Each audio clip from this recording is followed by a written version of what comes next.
Hello friends, कैसे हैं आप सब। आज हम लोग पढ़ेंगे इंडिविजुअल साइकोलॉजी। आप में से बहुत सारे स्टूडेंट ऐसे हैं जिनका साइकोलॉजी का पॉइंट ऑफ जो नोट्स था उसमें प्रैक्टिस की जरूरत है।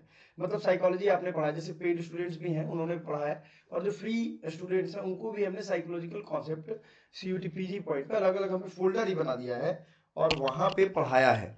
तो आपके दिमाग में होगा कि सर इस पे जरा प्रैक्टिस करवा लीजिए। देखो सीधी बात है, जो मॉक टेस्ट हमारा है HUQP 21 का, उसमें 40 मॉक टेस्ट अभी तक हमने अनाउंस किया है। 40 मॉक टेस्ट दे रहे हैं जिसमें 30 यूनिट वाइज रहेगा और 30 से ज्यादा रहेगा, कम से कम 40 देंगे, नहीं तो आपको जो मेरा अभी चल रहा है सिस्टम उसके हिसाब से 50 से 60 मॉक टेस्ट मिलेंगे। लेकिन भाई हाँ, जो रीजनेबल है वही हमने लिखा है यहाँ पे, 30 से 40 जिसमें 10 फुल मॉक टेस्ट रहेगा। ये आप चाहो तो आज ले सकते हो, 499 में आपको मिल जाएगा। डायरेक्टली आप हमें व्हाट्सअप भी कर सकते हो, डिस्क्रिप्शन में हमारा व्हाट्सअप नंबर है। पहले चलते हैं, इसको समझते हैं ये क्वेश्चंस कैसे हैं और इसको कैसे किए जा सकते हैं। एल्डर एडलर का सिद्धांत किस नाम से जाना जाता है? Psycho analysis, behaviourism, individual psychology, humanism. देखो ये चैप्टर हमने पढ़ाया हुआ है, आपको हम दिखाएंगे भी कि ये कहाँ से लिया हुआ है। ये यहाँ से लिया हुआ है, सेल्फ कॉन्सेप्ट के ऊपर का जो है पार्ट वहीं से लिया हुआ है। और बहुत मतलब ये हमने आपको इजी वे में पढ़ाया हुआ है। साइकोलॉजिकल कॉन्सेप्ट अगर आपने नोट्स लिया हुआ है तो आप देख सकते हो, बहुत ही अच्छे से आपको समझ में आएगा। साइकोलॉजिकल कॉन्सेप्ट यूनिट 4 हमने यहाँ मेंशन किया हुआ है और यहाँ पे आपको दिखने को भी ये मिल जाएगा कि यहाँ से इंडिविजुअल कॉन्सेप्ट से ही ये क्वेश्चन है। तो आप इसका आंसर दीजिए, इंडिविजुअल साइकोलॉजी में अल्फ्रेड एडलर का बहुत बड़ा रोल है, याद रखिएगा। दूसरा क्वेश्चन क्या है, सेकेंड क्वेश्चन पे, main motivation of human according to Adler. Adler के अनुसार मानव का मुख्य प्रेरक क्या है, यानी मोटिवेशन क्या है। बहुत लोग कहेंगे कि सर हमें हिंदी में इसका ऑप्शन भी लिखिए। देखो भाई, ये साइकोलॉजी है, साइकोलॉजी हिंदी में बहुत कठिन हो जाएगा।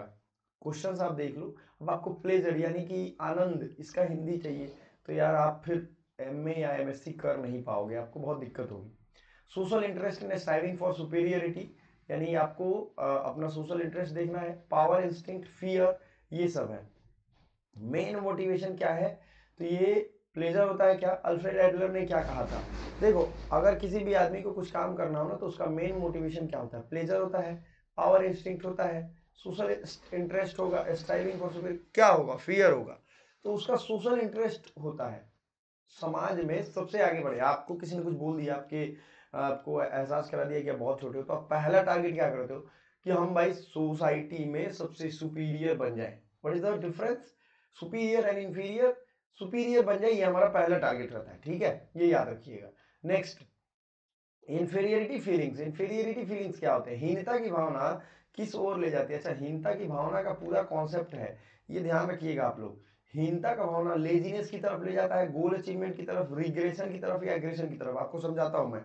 हीनता जब भी आ जाएगा ना आप में, इंफीरियर हो जाएगी, जैसे नहीं मैं अच्छा नहीं हूँ, हालांकि ये सब नहीं रिपीट करना चाहिए, मतलब मैं मुझ में ये कमी होगा, ऐसे जब हीनता आ जाएगी, इंफीरियरिटी आ जाएगी, तब आप रिग्रेसिव हो जाओगे, यानी आप एक जगह बैठे रहोगे, कुछ नहीं करोगे। जगह क्या है, कुछ नहीं करना। जब मुझे कुछ नहीं आता है तो कुछ नहीं करेंगे। समझ में आ रहा है, रिग्रेसिव हो जाओगे आप। क्लियर हो गया ये चीज। अब ये रिग्रेशन की जो भावना है, ये हीनता की भावना आपको इंफीरियरिटी कॉम्प्लेक्स जगाता है, समझिएगा इस चीज को, ठीक है। तो अब आपको गोल अचीवमेंट की ओर ले जाती है क्या, या रिग्रेशन की ओर ले जाती है? आई थिंक इंफीरियरिटी कॉम्प्लेक्स में ये गोल अचीवमेंट की नहीं, इंफीरियरिटी हीनता की भावना आप में अगर आ जाएगी तो ये सी ऑप्शन होगा, यहाँ पे ये ऑप्शन रॉन्ग है, ठीक है, ठीक है ना, ये ध्यान रखिएगा। ऑल ह्यूमन बिहेवियर इज, क्या होते हैं ऑल ह्यूमन बिहेवियर, क्या होता है, पूरा मानव व्यवहार रैंडम होगा, बायोलॉजिकल होगा, गोल ओरिएंटेड होगा, इरेशनल होगा। आप में से कई लोग होंगे बोलेंगे सर वो बायोलॉजिकल होता है। बायोलॉजिकल तो होता ही है, लेकिन फिर न्यूरोलॉजिकल होगा, ये होगा वो होगा, नहीं। आप कुछ भी करते हो, आप देखो कोर्ट में केस भी होता है, बहुत बड़े बड़े केसेस में आप देखो वहाँ मोटिव ढूंढा जाता है। भाई वो उसने अगर कुछ काम किया तो उस क्राइम का मोटिव क्या था। ऐसा तो है नहीं कि वो गया उसने गर्म पानी डाल दिया किसी के ऊपर, किसी को कुछ कह दिया, कुछ तो मोटिव होगा उसका।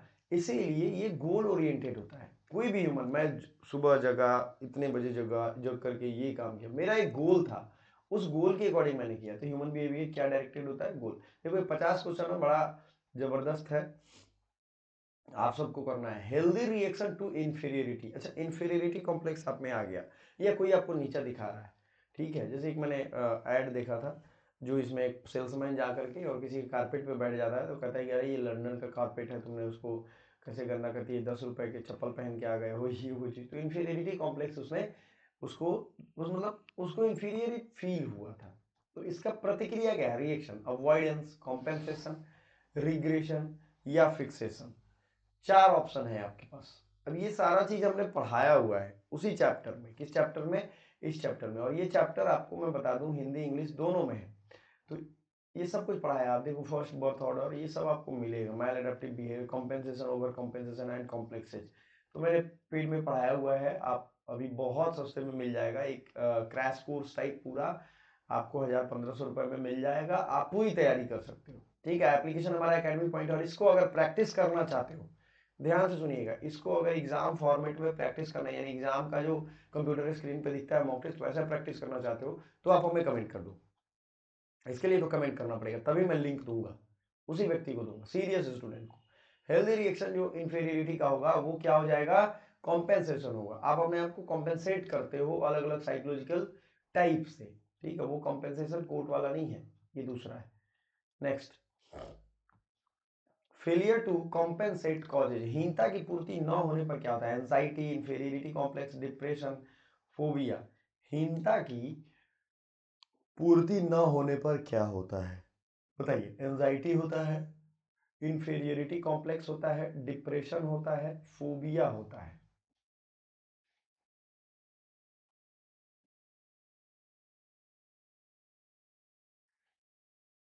हीनता की पूर्ति न होने पर क्या होता है, एंजाइटी होता है, इंफीरियरिटी कॉम्प्लेक्स होता है।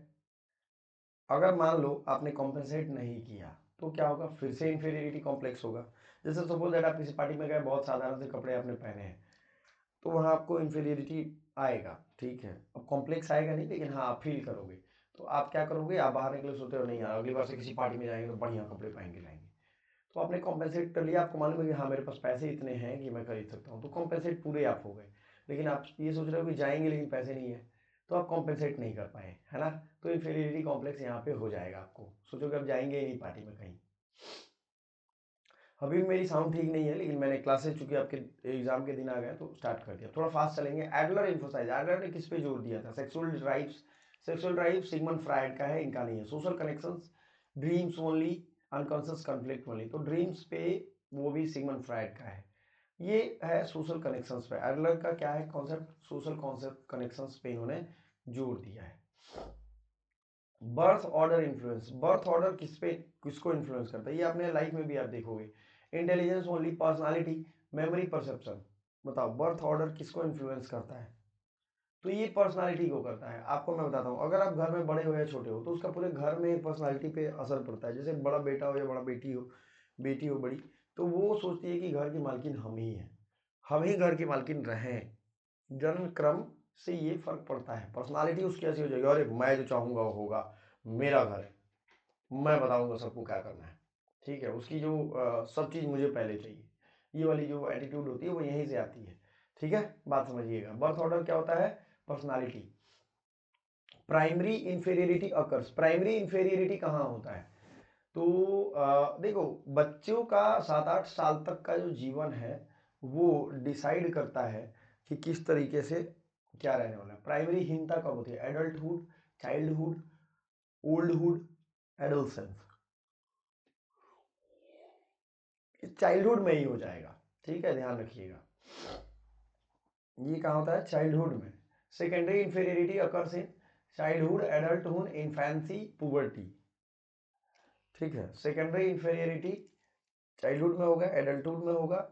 अब ये एक बार तो आपको हो गया, चाइल्डहुड में ये बैठ जाता है। दूसरी बार एडल्टहुड में, ठीक है ना, एडल्टहुड में हो जाता है।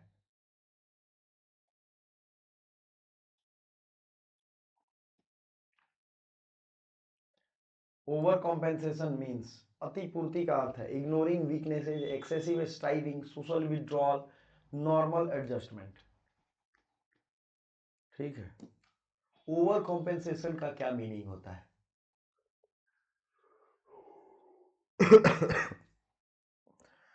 Over compensation means ignoring weaknesses, सो एक्सेसिव स्ट्राइविंग, अब ओवर कॉम्पेंसेशन, ध्यान से वर्ड आप पकड़ोगे तो समझ जाओगे। एक्सेसिव स्ट्राइविंग, आप कुछ ज्यादा ही प्रयास कर रहे हो, ठीक है। कॉम्पेंसेट, अपने आप को खुद ज्यादा ही करने की फिराक में हो, ठीक है।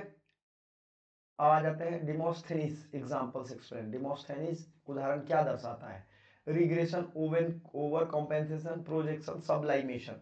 अब देखो यहाँ डिमोस्थेनिस, आप में से कितने लोग हो जो ये जानते हो डिमोस्थेनिस क्या होता है?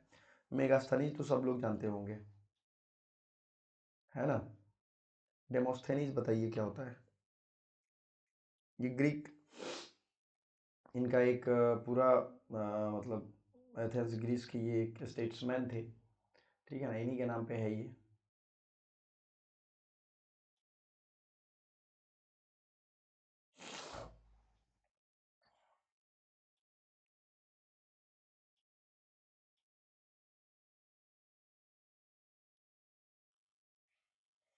इनका जो पूरा साइकोलॉजी था ना, ये मतलब ये orator with psychology was defined by extreme perseverance. इसलिए एक्सट्रीम परसिवरेंस के केस में आप ओवर कॉम्पेंसेट करते हो, लगे रहोगे इसी काम में, लगे रहोगे तो ये होगा ही। Intense focus and the transformation of physical weakness into strength, तो ये क्या कर रहे हो आप? ओवर कॉम्पेंसेट कर रहे हो, ठीक है, ये याद रखिएगा। सुपीरियरिटी कॉम्प्लेक्स पे अब आते हैं, क्वेश्चन है। को इन सुपीरियरिटी कॉम्प्लेक्स यानी श्रेष्ठता ग्रंथि क्या छिपाती है? Confidence, inferiority feeling, intelligence, happiness.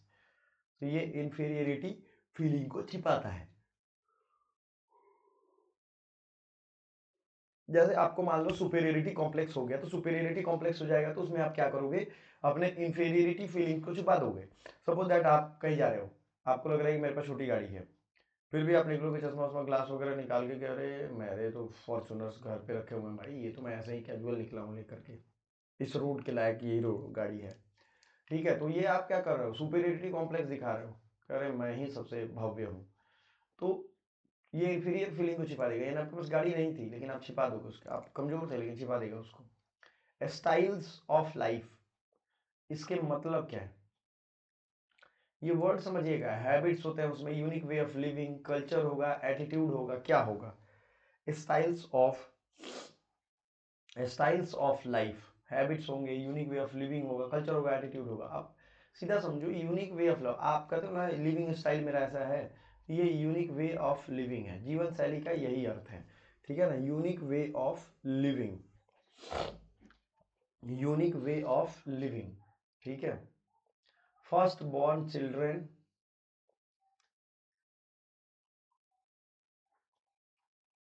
First born children dependent होगा, रिस्पॉन्सिबल होगा, केयरलेस होगा, विड्रॉन होगा। ये बड़ा अच्छा, फर्स्ट बॉर्न चिल्ड्रन जो होता है ना जनरली रिस्पॉन्सिबल हो जाता है, क्योंकि उस पर उसके बाद अगर कोई आएगा तो उसको ध्यान ध्यान रखेगा।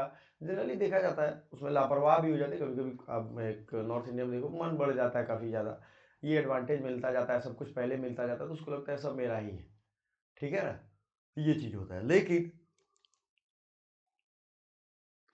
जैसे मेरे घर में एक बेटी का जन्म हुआ, फिर 1.5-2 साल के अंदर में एक बेटी का जन्म हो गया, तो बेटी टाइम से पहले समझदार होगी कि नहीं ये भाई है, ये उसको मानेगी, बहुत बेहतर तरीके से डील करेगी, तो रिस्पॉन्सिबिलिटी उसमें थोड़ा सा पहले से आ जाएगी, नहीं भाई ये इसको प्यार करना चाहिए, ये वो चीज़ है। सेकेंड बॉर्न चिल्ड्रन, दूसरा बच्चा क्या होता है? Compensate with Elder, passive, lazy या डिटैच्ड। तो पैसिव होता है, वो हमेशा देखना दूसरे पे डिपेंडेंट रहेगा, कहेगा कि भाई करेंगे तब भाई के साथ चलेंगे, भाई जो बोलेगा, तो पैसिव हो जाएगा। पैसिव क्या हो जाएगा? पैसिव, ठीक है, ये याद रखिएगा।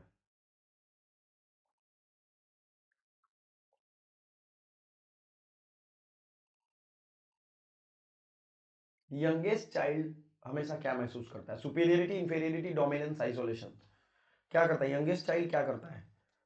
सबसे छोटा बच्चा क्या महसूस करता है? इंफीरियरिटी, उसको हमेशा देखना इंफीरियर हो जाएगा, उसको सब छोड़ देते हैं, उसको लगेगा कि अरे यार ये छोटा है, बात मानता ही नहीं, छूट जाएगा हमेशा। तो ये जनरली देखा जाता है, सबके साथ नहीं होगा लेकिन होगा। एल्डेरियन थेरेपी, एल्डेरियन थेरेपी किसके बारे में है? रिमूव इंफीरियरिटी के बारे में। अल्फ्रेड एडलर ने, एडलेरियन इसको कहेंगे, एडलेरियन मैं बोल दे रहा हूँ, इसने बताया था कि इंफीरियरिटी को कैसे दूर किया जा सकता है। रिमूव इंफीरियरिटी कॉम्प्लेक्स, अब कोई इंफीरियर फील कर रहा है उसको कैसे दूर करोगे आप? पहली चीज है, बिलीफ बहुत बड़ा का रोल प्ले करता है, ये ध्यान रखना, प्रैक्टिकल में बताया। आपको लग रहा है कि मेरे पास ये नहीं है, मैं वो नहीं कर रहा हूँ, उसका इसमें हो गया, वो निकल गया आगे, मेरे पास कुछ नहीं है, तो पहली चीज आप इस पे ध्यान देना शुरू करोगे आपके पास क्या है और उसके पास नहीं है, आपके पास आपकी सांसें हैं, हाथ पैर सलामत है, दिमाग बढ़िया है, दुरुस्त हो, ग्रेटिट्यूड फील करो और उससे बढ़िया आप कर सकते हो। आपसे कम रिसोर्स में आपसे ज़्यादा बढ़िया लोग कर रहे हैं। तो इन्फीरियरिटी को दूर करने का इनका वो था, एडलेरियन थेरेपी था। हॉलिस्टिक व्यू मीन्स समग्र दृष्टिकोण का क्या अर्थ है? Internal only, external whole person behaviour. तो समग्र दृष्टिकोण जो कहा जाता है कि इंसान का समग्र दृष्टिकोण क्या है, तो पूरे पर्सन के बारे में कहा जाता है। समझ में आएगा? Whole person. Social interest refers to, social interest क्या होता है? सामाजिक रुचि का क्या अर्थ है? Social media, community feeling, social anxiety, popularity. अच्छा एक चीज और, जो भी आपको ये मॉक टेस्ट मिलेंगे एग्जाम फॉर्मेट में, इसका पीडीएफ भी आपको मिलेगा हमारे पेड ग्रुप्स में, यानी जो आप ज्वाइन करते हो 299 में। 299 में आपको मालूम है ना, पूरी नोट्स और पीवाईक्यू और ये सब मिल जाएगा आपको। ठीक है। सोशल इंटरेस्ट का क्या मतलब होता है? Social media, community feeling, social anxiety, popularity. Social media होता है क्या सोशल इंटरेस्ट में? कम्युनिटी फीलिंग होगा, कम्युनिटी फीलिंग ही होगा। माल अडेप्टिव बिहेवियर, अभी हमने इसका शायद आंसर दिखा भी दिया था आपको। Maladaptive behaviour occurs balancing striving, self centred striving, learning या मोटिवेशन। माल अडेप्टिव बिहेवियर क्या होता है? ये सेल्फ सेंटर्ड स्ट्राइविंग में ही आ जाता है। जैसे आप अपने आप पे फोकस होकर के कुछ प्रयास करते हो और वो बार बार उसमें फेल हो गए, तो माल अडेप्टिव बिहेवियर आ जाएगा। एडेप्टेशन में आप एडेप्टेशन करते करते आप में गलत बिहेवियर आ जाएंगे। इन्फेरियरिटी कॉम्प्लेक्स, हॉलमार्क, हीनता ग्रंथि का लक्षण क्या है? Satisfaction, constant proving in one self, relaxation, creativity. बताइए। तो ये है constant proving one self. Clear है? Constant proving one self. चलो, सुपीरियरिटी कॉम्प्लेक्स चाइल्ड अपेयर्स, श्रेष्ठता ग्रंथि वाला बच्चा क्या होता है? Calm, arrogant, quiet, sad. तो एरोगेंट होगा, वो हमेशा बड़ी बड़ी बातें ही करेगा, छोटा बात। जब फेंकने वाले बच्चे समझ रहे हो आप, फेंकते हैं जो, फेंकता है एकदम, वही वही वही वही बस सुपीरियरिटी से भरा रहता है। कॉम्पेंसेशन डेवलप्स करेज, फियर, फोबिया, अवॉइडेंस। पुष्टि या पोषण मिलने पर क्या विकसित होता है? करेज होता है, फियर होता है, फोबिया। तो ये करेज आ जाएगा। कॉम्पेंसेट जैसे ही आप हो गए इमोशनल या फिजिकल, तो आपको वो आ जाएगा। चलिए, एडलर रिजेक्टेड, रिजिड, एडलर ने क्या स्वीकार किया? मोटिवेशन, पर्सनालिटी टाइप्स, लर्निंग या बिहेवियर। तो पर्सनालिटी टाइप्स एडलर का नहीं है, पर्सनालिटी टाइप की थियरी दूसरे लोगों की है, वो आगे हम लोग पढ़ेंगे। अच्छा, कुछ बच्चों का कुछ चैप्टर में भी प्रॉब्लम आ रहा है, वो चैप्टर पढ़ा करके उसकी प्रैक्टिस करवाएंगे। लगे रहिएगा, बने रहिएगा, चैनल सब्सक्राइब और वो करिएगा। सबसे जरूरी चीज, इसमें 50 क्वेश्चन हमने रखे हुए हैं, तो बाकी के 25 क्वेश्चन और ये 25 क्वेश्चन भी हम एप्लीकेशन पे आपको देंगे। तो जिस स्टूडेंट्स को भी चाहिए, फ्री में चाहिए, हमें कमेंट कर देगा, हम टैग कर देंगे, पिन कर देंगे, उसको मिल जाएगा। हमारे ग्रुप्स को ज्वाइन करोगे मिल जाएगा, टेलीग्राम ज्वाइन करोगे मिल जाएगा। आगे के 50 क्वेश्चन इसमें टोटल है। अब तैयारी कर लो, प्रैक्टिस कर लो यार, टाइम नहीं है। फ्री में भी है, पेड में भी है, आपके ऊपर क्या करना है। ठीक है। Thank you so much. Bye for now.